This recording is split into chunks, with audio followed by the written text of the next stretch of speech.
Hey, what's up and welcome back to Interpreting the Stars. For today, I have a brand new Netflix film to talk to you guys about coming out on the 24th, and this one is The Starling. The Starling stars Melissa McCarthy and Chris O'Dowd as a couple of parents in the middle of grieving after the loss of their baby girl to SIDS. On one side, Melissa McCarthy plays Lily, and she's trying very hard to move on in her life, while her husband Jack is stuck in a perpetual state of misery at a psychiatric facility.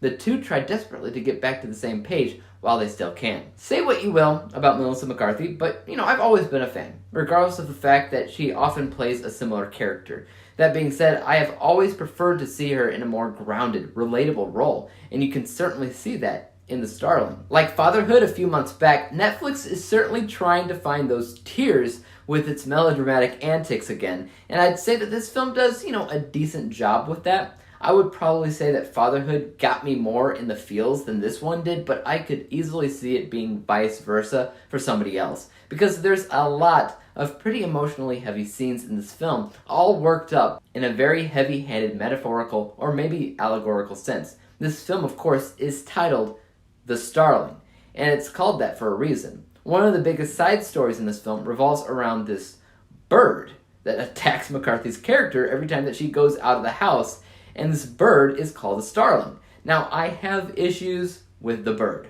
First of all, it's a plot device that is made to make sure McCarthy eventually goes to find a vet that plays a pretty important role in the film. The bird also serves as comedic relief sometimes because it's funny to watch a bird attack a lady, I guess. So anytime the film gets to be a little bit lighter, I feel like it's all due to that dang bird.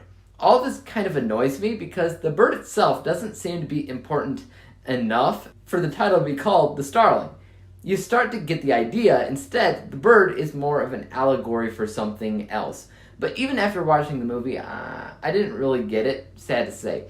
But I did like the vet played by Kevin Kline because his character was one of the only unique ones. He's playing the role of a therapist because he used to be one, but he's now a vet. So you'll have these kind of silly scenes where he's being a therapist, asking McCarthy deep questions while performing on cats and dogs. It's obscure, but I did like that element of the film. That made it stand out just a little bit. But it's hard to get a good grasp on what message that this film is trying to convey overall. As much as I liked it okay, I have to admit that I had no idea what it was trying to do other than be melodramatic.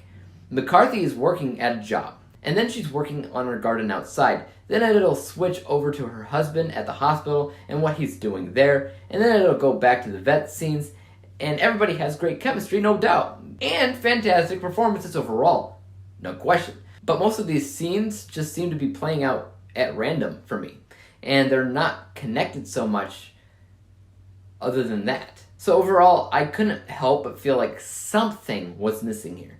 I just couldn't place my finger on it. Let's go ahead and break down my final score.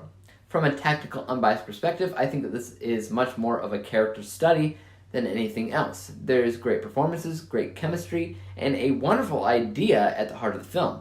And it's all put together well enough. It's not crazy in terms of visuals or cinematography, but what it went after, I believe it got. This score is 76%. My bias score basically agrees with that because, again, I thought the movie was a good time.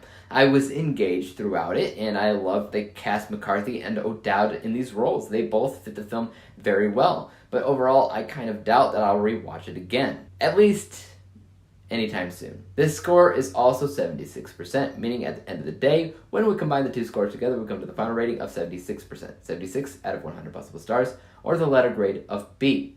Guys, have you seen The Starling? And if so, let me know your thoughts on it in the comment section down below. And as for YouTube, you guys know what to do. Hit that like, subscribe button, and bell to be notified when I come out with my next review. And until then, peace out. Dave examines movies we just watch for fun.